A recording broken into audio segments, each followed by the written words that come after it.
আমরা প্রত্যেকে পত্নী কিভাবে নির্বাচন করব সেটা একটা বিশেষ গুরুত্বপূর্ণ ভূমিকা পালন করে। যে পত্নী নির্বাচন কেমন করব।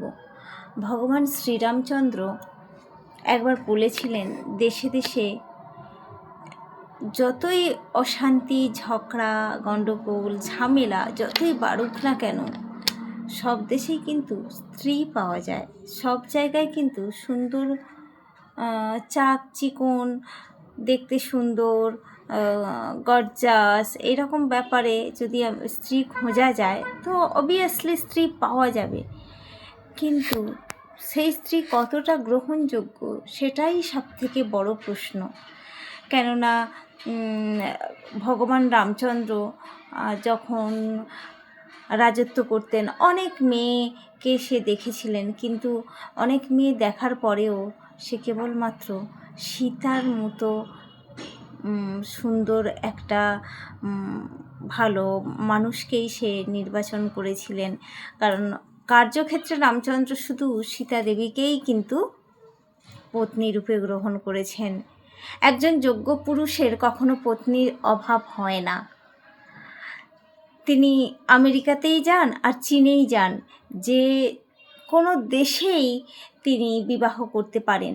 কিন্তু সমস্যাটা হলো, নষ্ট পত্নী কিংবা ভোগাসক্ত পত্নী সংসারের জীবনে সর্বদাই আগুন জ্বালিয়ে দেয়। অতএব বহু পুরুষ নারীর দৈহিক সৌন্দর্যে আকৃষ্ট হয়ে মুহূর্তের মধ্যে পত্নী নির্বাচন করেন এবং তার ফলস্বরূপ সারা জীবন জ্বলে পুড়ে মরেন। কারণ পত্নী যদি ঠিকঠাক না হয়, সেই পুরুষকে সুন্দরভাবে পরিচালনা করতে পারবে না।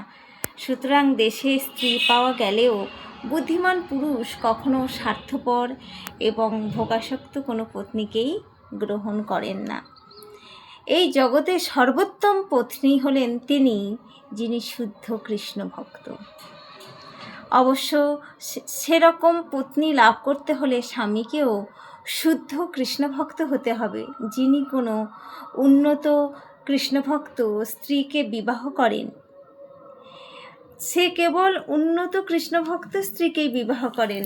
কারণ কোনো স্ত্রী যদি কৃষ্ণ ভক্ত হন এবং সে যদি ধর্মের পথে চালিত হয়, তাহলে কি হবে, তার যে সংসারের যে জীবন কাঠামো, তার যে সংসারের যে সুন্দর যে চলার ছন্দ পরিকাঠামো, সে তার ধর্মের মধ্য থেকেই সেই সংসারটাকেও সুন্দরভাবে পরিচালনা করতে সম্ভব হবে, নচেত কিন্তু সম্ভব হবে না।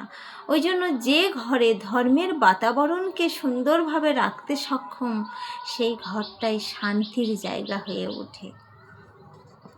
অতএব পত্নী নির্বাচনের ক্ষেত্রে খুব বিশেষভাবে গুরুত্বপূর্ণভাবে পত্নীকে খুব গুরুত্বপূর্ণভাবে শুধু বাহ্যিক সৌন্দর্যে আকৃষ্ট নয়, তার ভেতরের গুণাবলী, তার পূর্বকৃত কর্ম এবং তার যে ভেতর থেকে যে সৌন্দর্যতা বাহ্যিকভাবে প্রকাশিত হচ্ছে কিনা, সেগুলো গভীরভাবে পর্যবেক্ষণ করে পত্নী নির্বাচন করা একান্ত জরুরি।